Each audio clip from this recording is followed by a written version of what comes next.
aja adoh saka papan iki. Aku tak leren dhisik ya. Iku pangestu atur bisa.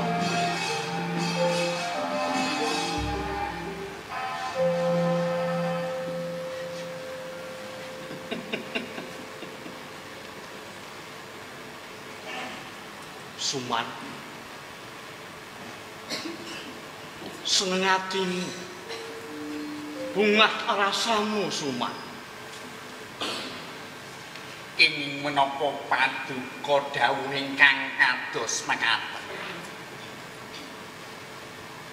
wiwit sepisanan kowe mapan ana ing Ngastina aprasetya nyebar winih memungsuaning antaraning treh Barata Suman. Destun temen. Jeneng sira duweni watak iri dengki. Seneng ancik-ancik ana ing rekasaning liyan Suman. Leres. Leres napa ingkang dados dawuh paduka? Kula sampun sengaja kentek kula manah kula. Kula mboten trimakaken lampanduk rumuhun. Pramila menika sampun dados krenteking manah kula. Dados krenteking manah kula. Paduka ajeng napa? Paduka ajeng napa?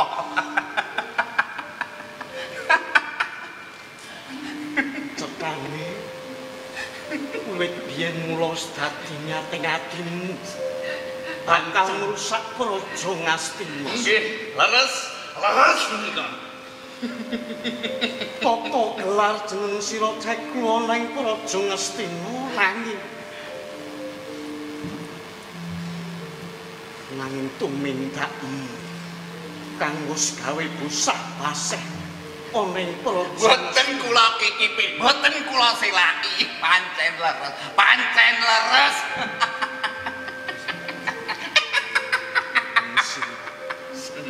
Seneng tenan. Wis kakon seneng Suman. Amung kanggo sarana padu-padune jeneng sira pengen dadi wisana ning praja Ngastina.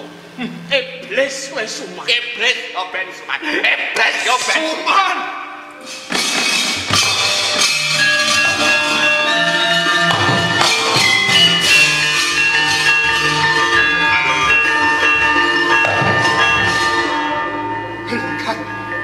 Enggak kowe Suman. Kowe mau ngregeti Ngastina. Kato dina iki kowe Suman. Enggak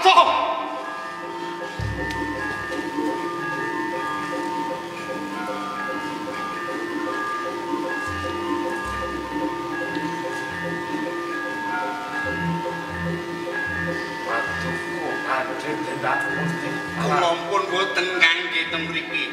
Kula badhe kisah pedak napa kula mapan teng mriki. Kula badhe lunga kula. Wonten. Pedak wonten ing praja Ngastina. Namung paduka. Paduka ingkang saged damel omongen rasane Duryudana. Wiwit cecapan ngantos trapan. Paduka ingkang sampun damel mulyaning Duryudana lan angkat kanggo. Paduka ingkang saged mulyakaken para Pandhawa. Paduka ketak wonten ing praja Ngastina. Joget menawi makaten menawi kula tasih paduka betahaken.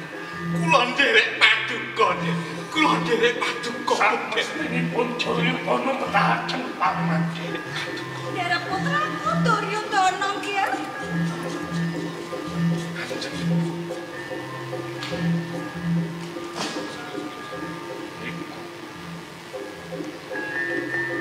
Kanjeng Rama talah kanjeng paman Widura lebataken paman minangka liye ingkang saged ngrusak Raja Ngastina lan kula menika lepat.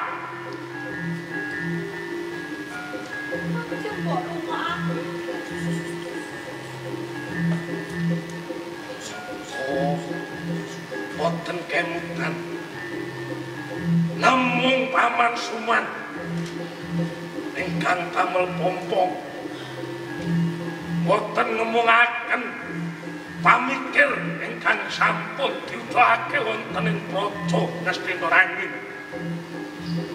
Jiwa raganipun badhe ditohaken kangge mulyaning Duryudana. Paman wonten dawuh nggih. Dinten menika Paduka kedah mbuktekaken tulusing jiwa raga Paduka namung kangge Duryudana paman. Paduka sekseni wekdal sapunaka ugi Suman dados senopati nggih. Dados senopati nggih.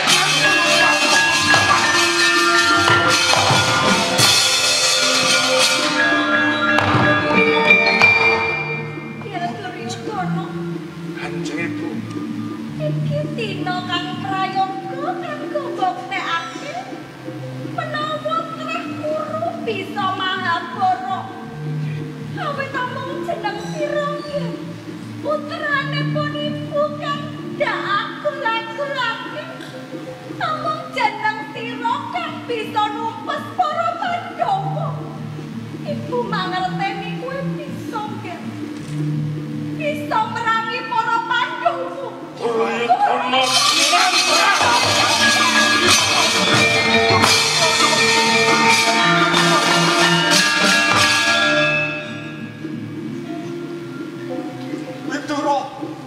Widura kuwi arep menyang endi ayi?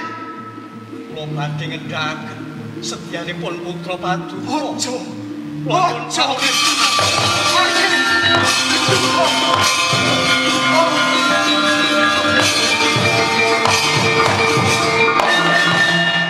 Widura mati kowe.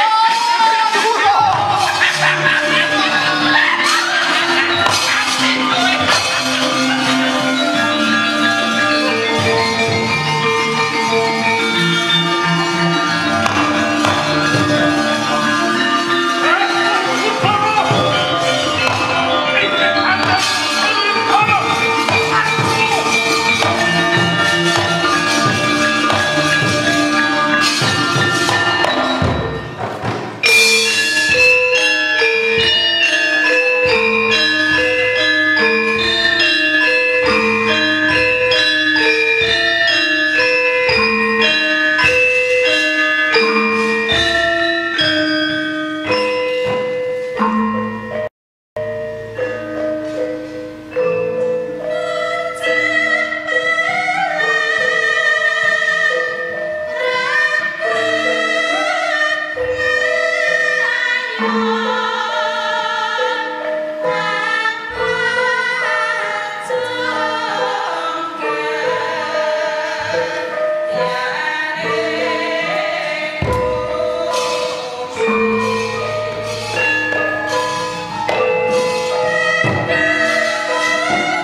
nanggen.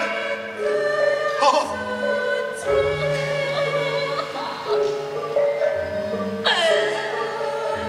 Lamunmu umpali kang dadi telening pangidepku.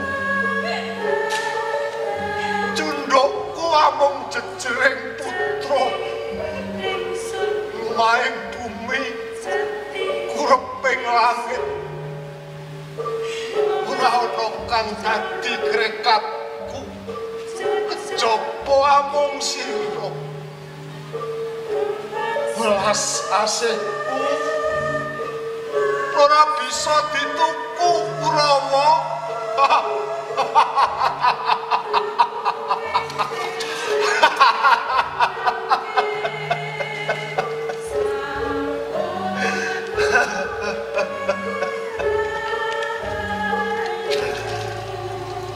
Tatuku kentekan loh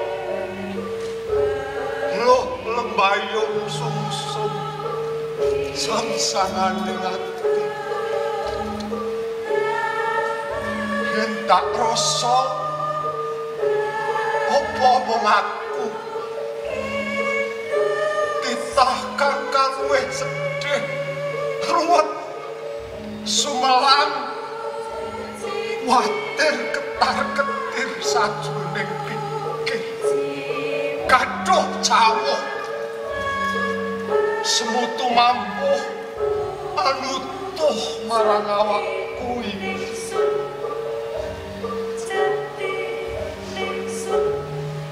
opo pancen ngene melakoning titah titahing Gusti kang nandhang Caca Netra ora bisa ngawuningani padhange Rahina tetenging ratri bebasan matang tuna numbak upet merang tata landesan dengkul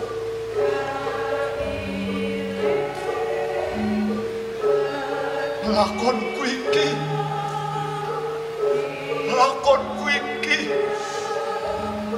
awet munduh karma pala Pandu aku luput Pandu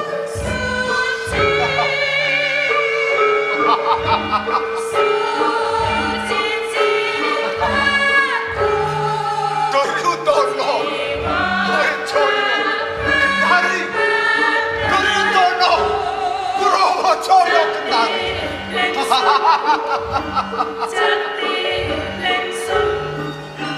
Kurawa anak Kurawacaya